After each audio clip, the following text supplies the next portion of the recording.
eeyyan kan garaa kootiitu hundarra na miidhe.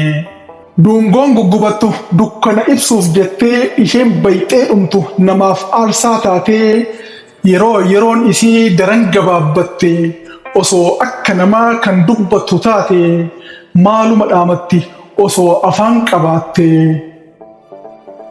Ani yoo tilmaamu akka yaada kootii jiruu isii guutuu akkan ilaalutti waan akkana jettee duutu natti fakkaatti.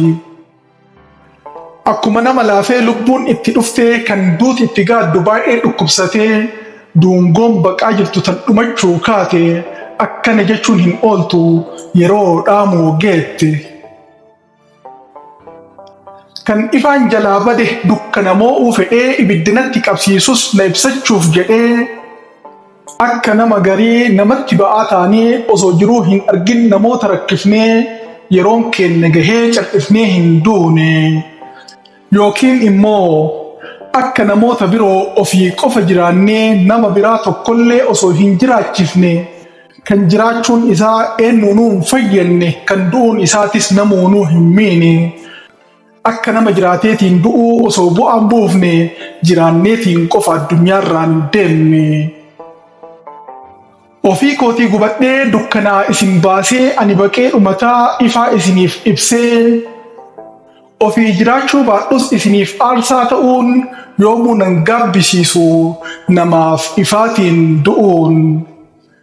Garuu haala du'aatii kootii yoo ilaalu cal jedhee ibiddaanis ta'u kan ani gubadhe bar isaanii miti kan ani dhumadhe.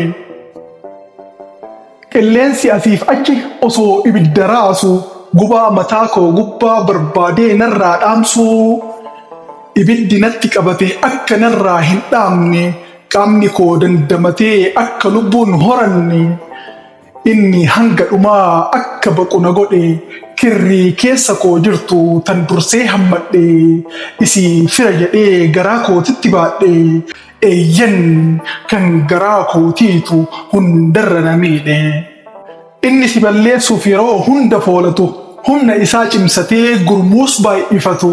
Diinni irree cimaa alaa sitti duulus gubee si balleessuuf qoraan sitti tuulus ibiddi sitti qabatee hanga feetes gubattu yoo keessi kee tole akka koo miidhamtu eeyyan akka koo kanatti bayxee hin dhumattu jetti natti fakkaata dungoon afaan du'aa jirtu.